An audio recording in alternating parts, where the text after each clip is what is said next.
This is Andy Purewal for Boxing News, joined by Russ Anber here in London. Russ, good to see you. But how are you doing? Hey, I'm good, thank you. How are you?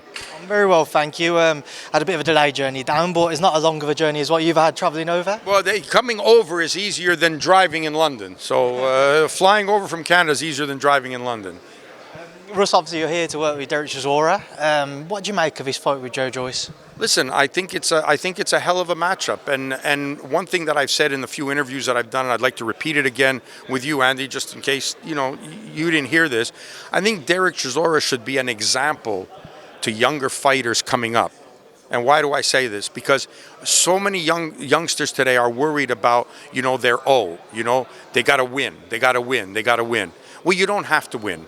In order to be a star in boxing, in order to move yourself into big fights, in order to stay on top of the bill, you have to fight well, win or lose. And Derek Chisora is the proof that even when you have losses, you still stay relevant in the game of boxing. You still stay in the big fights. You're still top of the bill because it's how you lose that matters. Just like how you win is equally as important, how you lose is equally important. A loss is not the end of a career. How you fight, how you lose makes all the difference in the world. From your time working with Derek, obviously previously and going into this fight, where do you think Derek's motivation is coming from now? Because he has shared the ring with the best in the division: Oleksandr, Tyson, the list goes on. I can't think off the top of my head. Dillian White, Joseph Parker, Joyce on Saturday, Usyk, as I say. Like everyone that you could think of, he shared the ring with. What is Derek's motivation? I think it's the same motivation as every fighter. You're a fighter, you want to do it. It's when you don't do it, there's something missing in your life. And I think that's why a lot of fighters have such a hard time dealing with retirement, because it's not something you walk away from easily. You enjoy it, you love it. That rush that you get, that fix, that addiction that you have of performing just stays with you all the time. Despite the number of tough fights, you would think that Derek, with the number of tough fights, must say, I'm done with this, I got to take it. But no, it's a rush that can't be explained. And if you're not a fighter, if you haven't done this and understand what it is, it's hard when you're aging and the end is near to be giving it up because you love it so much. Even though you've taken punishment and losses, bad decisions, whatever they may be, the politics of boxing, you've dealt with all that, you still come back because it's something that can't be explained. It's within you and you just want to fight. Speaking of just wanting to fight, a man who has come out, somebody you work with, and said that he will continue boxing beyond December 21st, Oleksandr Usyk. We haven't had a chance to catch up since his victory over Tyson Fury, became the undisputed heavyweight champion. Just taking back to that night, firstly, Russ, as a man involved in that team, as Oleksandr's Cutman, what did you make of his performance and the result? I thought it was absolutely wonderful. And Andy, to put it into perspective, ever since I was 10 years old, I hadn't even turned 10 yet when Ali fought Fraser. I thought, wow, this is the biggest thing in the world. Ali fighting Fraser. And I remember being in Madison Square Garden when Callum Smith fought, and we were standing on the apron, and I said to Paul, who was stood next to me, I said, this is where Angelo Dundee stood when Ali fought Fraser. I thought, this is where we were. And then we fight for the undisputed title against, Tyson Fury and win the undisputed championship of the world. And it was like culmination of a dream come true to be part of the biggest event in boxing that you could be part of. So basically, that's saying that from that night on, my career is now going downhill because there's nothing that's going to top that night. So it was really special. It was really special to be part of that, and not only to be in the corner as a cut man, because I'd like to think that it was more than that, because I spent 10 weeks in training camp with them on the two camps. So I'd like to think that I contributed to more than just being in the corner on the night and the stuff we did in the gym. And I think the dynamics in the camp was fantastic. And all that led to the Usyk performance that you saw. For many people, Russ, the fight was it was a close one. I know yourself on the night, you disagreed with that. You thought it was wider. What made you think that it was more comfortable for Oleksandr? Because I've got eyes and I know boxing. That's all you need. It's watch it. I mean, and I had this argument with Eddie on the night. For the first 3 rounds, Fury didn't lay a glove on Usyk the first 3 rounds. The fourth could have gone either way, and people make the mistake often in scoring a fight that if you don't win a round as convincingly as you won the previous round, that means you must have lost the round. And that's not true. Because if you would have scored the 4th round on its own, not having seen the first 3, you'd have said, Usyk won that round as well.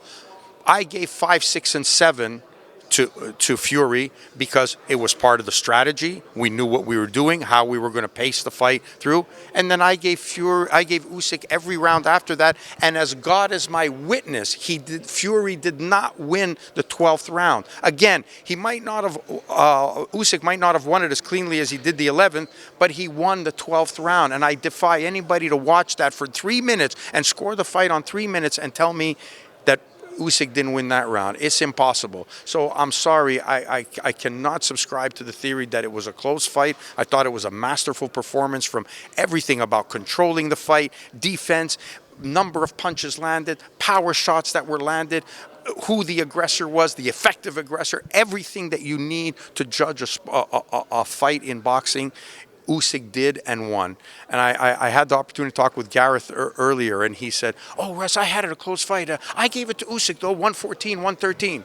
I said, if you gave it to Usyk 114, 113, then you thought Fury won. He says, how? I said, because the ninth round when he hurt him, the ninth round when he had him down. I said, that was a 2-point round. So without that round, you had Fury winning. It doesn't make sense. It just doesn't add up. I know you have your loyalty and your love for the guy. That's fine. But just watch the fight. Just watch the fight and tell me how you figure you won those rounds and put that many rounds. You needed to find 6 or 7 rounds for Fury.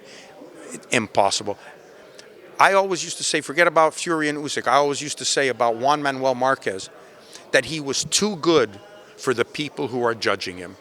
His subtleties in the ring, the things he did that he would make you, he would block a punch literally an inch from his nose, but people weren't educated enough, their eye wasn't educated enough to see what he was doing, that he was winning the fight, and that's why he was a victim of so many bad decisions, because they just didn't understand the greatness and the subtleties, and I feel that was the case with Usyk and Fury.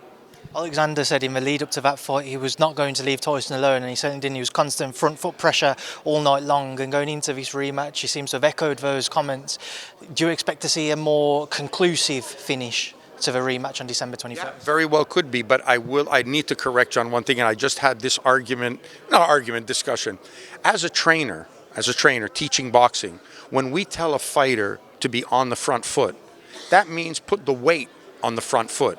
And if you're putting the weight on the front foot, that means you're boxing in a backwards manner. That means you're backpedaling and stepping back. And when you say you're on the back foot, that means you're going forward. So when I hear the media saying, oh, he's on the front foot or oh, he's on the back foot, you're saying an oxymoron. It's wrong what you're saying. You know, it's like constantly pressuring. That's right. If you're pressuring or if you're backpedaling is the key thing. So yes, he wasn't. I don't. Did you expect it to be? I'll ask you this question. I'll play the interviewer now. Did you expect it to be? Did either one of them fight a fight that you didn't expect? Because everything Fury did, we expected, and everything that Usyk did, I think he's done in virtually every fight he's had. The only fight that you could say that Usyk wasn't putting the pressure on, even though he did, wasn't as much, was the Chisora fight. And that was like trying to move a tank, you know, so at some point you got to backpedal a little bit. But every other fight, Usyk has been the guy who puts the pressure on. I didn't see either guy doing anything different than we expected. What do you expect to see in the rematch? Oh, is that, you want me to answer that? Okay, yeah. So I was surprised because I thought that it would have been the other way around, and Oleksandr would have tied Tyson out from boxing more so on the back foot. But when have you seen him do that? When have you seen him in his career do that fight? Like I said, Chisora is the only one where you could maybe make that claim. Name me another fight where he's been the guy, not on the back foot, by the way, backpedaling, you know, where he's backpedaling, going backwards, and Fury's coming forward. You know, where? More so because I thought Tyson would have imposed himself more on Oleksandr. Well, I think he felt, and wisely as well, that he couldn't do that. You know, what was he going to do? And now you're going to chase this smaller guy down, you know? And I think that Fury has had all his success, even when he had the success against Wilder, it was from boxing. You know, he was popping, he was bouncing, he was boxing. When he hurt him, he went after him. And when they got into the clinches, he wrestled with him. Okay, no problem. But that wasn't going to. Usyk's not Wilder. So I didn't expect anything different. I thought that Fury's greatest skills are that he's a boxer, and I think he gambled on what his greatest skills were, and he tried that. And yeah, I didn't expect anything different. I don't know what's going to happen for the next one, but I have an idea of how he might try to fight, and might be good for us. And I think Usyk can handle either style that comes out at him. moving away from all things Alexander, just one word on Vasiliy Lomachenko. We've seen the reports that he's not going to be going ahead with a November bout with Tank. Just your thoughts, a surprise at all? Or? Yeah, I was surprised because I was just in Las Vegas and I was with Bob Arum and we talked and we both talked about how much we like that fight and we think it's a good fight for Lomachenko. It's been a long time since Lomachenko actually fought someone his own size, you know. He keeps fighting middleweights, you know, so I thought it would be a good fight. So yes, I am quite surprised. I'm sorry, I don't have any more details I can give you, Andy, on why it's not happening other than what you've heard. I've heard the same thing. I haven't had any inside information. I haven't spoken to Egis about it. So, but yeah, that's what he said. He wants to wait till next year. On that note, and you said wait till next year, you adamant yourself and we will see him return, because there's always that kind of question mark. After the Devin Haney fight, he said himself he doesn't know if he's still got that love for boxing because he felt hard done by in certain fights in his career. Obviously, he's come back, he's world champion again. Do you think there's any doubt that he may not come back to the sport? I don't know. I do know what you said is true, though. You know, he was out from the Haney fight. He was done. His father basically convinced him to come back. Said, "You can't go out like this, and I know you want to do this. Let's fight another championship fight." And they did the Kambosos fight, and he succeeded in doing something that Haney couldn't do in 24 rounds, and that was stop Kambosos and stop him convincingly. And I think he proved that, you know, he should have been undisputed. He should have gone to Australia for those titles and won those when Haney took advantage of that because of the war of what happened. So a lot of events transpired that prevented him from achieving that lifetime goal. Whether he'd be able to do it again, I don't know if time is on his side that he can, but it's sad. And when you say he's been hard done by, when you look back on his career, he's been hard done by from the very beginning. And if you remember the Salido fight, I think is a perfect example of, you know, being hard done by. Russ, listen, I appreciate your time now. Q's form behind me, so I'm going to leave you to enjoy the rest of your day and media duties. Enjoy your time here in England. Good luck on Saturday, and I'll see you soon. Thanks, Andy. I appreciate it.